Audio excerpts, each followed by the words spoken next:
Des fois, certains disent que quand tu fais ta prière, tu commences Alhamdulillah. D'accord. Mais le Bismillah est déjà dit. Des fois, l'imam le prononce. Quand il fait sa prière devant la foule, en bas, il peut prononcer Bismillah, sans que nous, on en entende. Parce que la prière n'est pas bon sens. S'il fait sa prière sans Bismillah, batila. La prière, là, Dieu ne l'accepte pas. D'ailleurs, Dieu n'accepte rien qu'il ne voit pas avec Bismillah. Il faut qu'on fasse très attention avec Bismillah. Tu vas rentrer à la mosquée. Pied droit, Bismillah.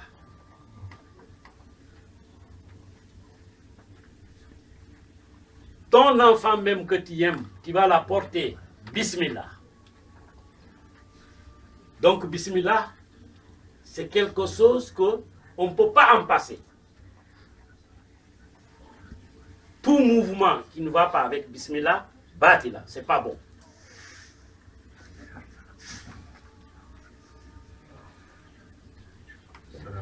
D'ailleurs, la prière,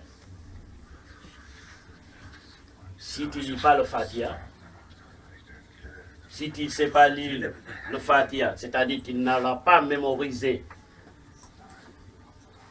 prends le Coran, tu regardes, pendant que tu pries, tu lis. Si tu n'as pas mémorisé, parce que la prière, Dieu ne l'accepte pas sans Bismillah. Donc la grandeur de Bismillah, c'est très vaste. C'est très grand.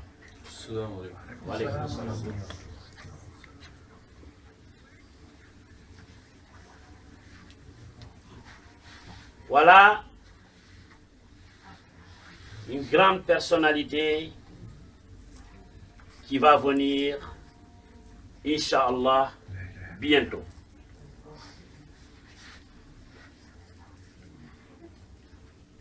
Cette personnalité-là, Allah dit, ce n'est pas les anges que je vais envoyer pour payer cette mérite-là. C'est moi, Dieu, qui va payer ça directement.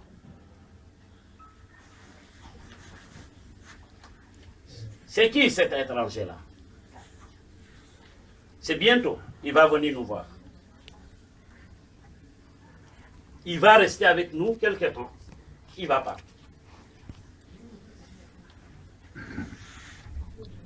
Cet étranger, c'est qui? C'est le Ramadan.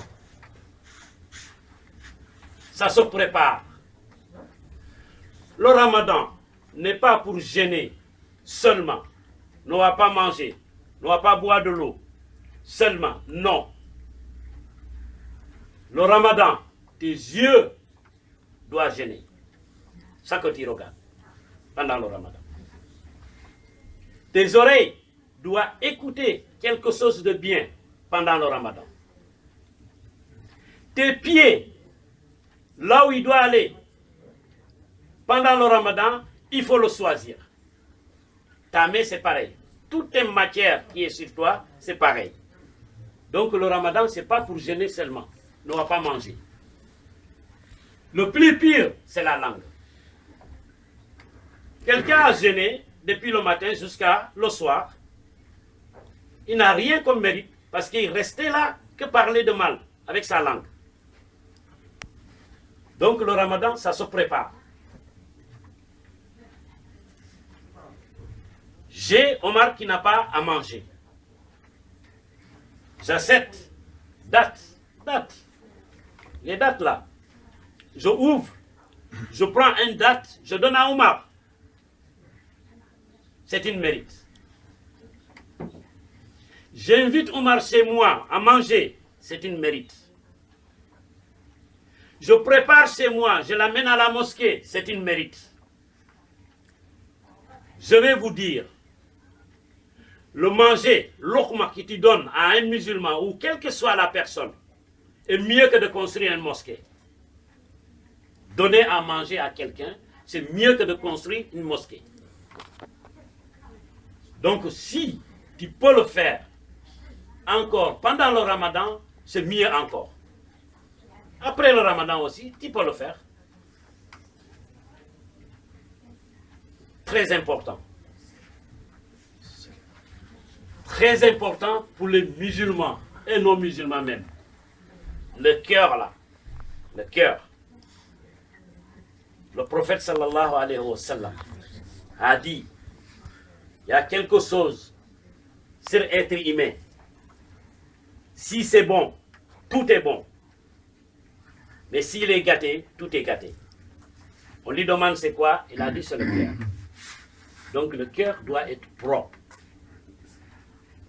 Alhamdulillah, on a ça, mais il faut l'augmenter. Ne dis jamais que je suis le parfait. Toujours considère-toi que tout ce que tu fais est petit. Je dois faire l'effort le maximum possible. Jusqu'à le jour que je vais me coucher sans me lever. Le jour-là, que tu vas voir l'importance du cœur qui est propre. Tu peux faire tout ce que tu veux dans la vie. Mais si le cœur est sale, croyez-moi que tout ce que tu as fait, c'est nul. Le cœur doit être propre, sain.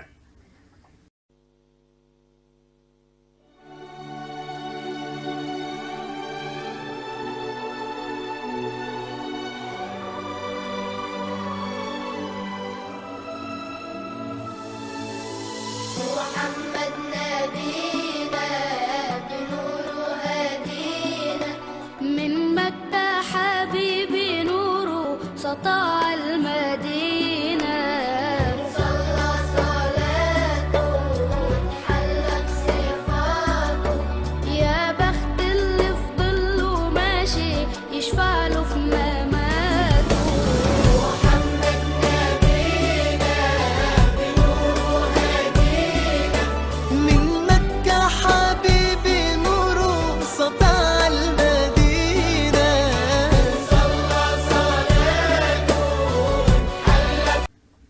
Tu salues ton prochain. Regarde avec un visage belle, souriant, dans le cœur. Mais ne le regarde pas à travers.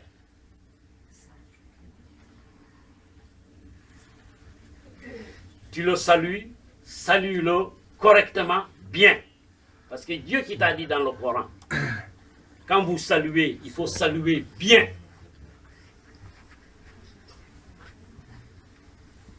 Mais tu salues sans le regarder. Tu le sous-estimes.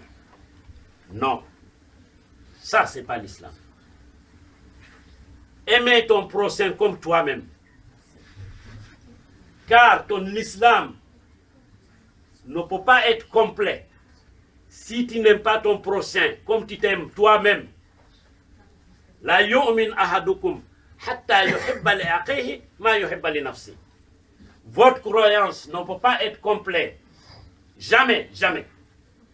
Ce que tu aimes sur soi, si tu ne l'aimes pas pour ton prochain, il faut savoir que l'islam, c'est batila, c'est pas bon. Tu dois le aimer comme toi. Parce que vous êtes 10 mouahid. Un seul cœur que vous en avez. Un seul. Donc, un musulman doit aimer son prochain. Un musulman doit aimer tout ce que Dieu a créé. Ne dis pas parce qu'un tel il n'est pas musulman, je ne dois pas l'aimer. Dédé. Non, ça c'est pas l'islam. Toi tu es un messager. Toi tu es une référence. Parce que quelqu'un ne peut pas être musulman. Mais quand il te regarde ton comportement, ça peut l'attirer de venir dans l'islam. Donc, tu es messager. Tu as ton voisin qui n'est pas musulman, mais conduis-toi bien avec lui. Parce que ton prophète t'a dit, ton voisin, il t'a parlé de ton voisin. Il n'a pas dit un voisin musulman seulement. Le voisin peut être quelqu'un qui n'est pas musulman. comporte-toi bien avec lui. Ton comportement, ça peut l'attirer. Lui, qui est mieux que qui que ce soit, c'est comme ça il se comportait. Avec les gens qui ne l'aiment pas. Quelqu'un est venu même dans la mosquée de faire pipi. Les Sahaba, ils sont levés pour le frapper. Qu'est-ce qu'il a dit? Non, non, non, ne le frappe pas. Il ne faut pas le frapper. Laissez-le, il finit son pipi. Regarde ça. Laissez-le, il finit son pipi. Dans la mosquée. Allahu Akbar. Il a fait pipi jusqu'à il a fini.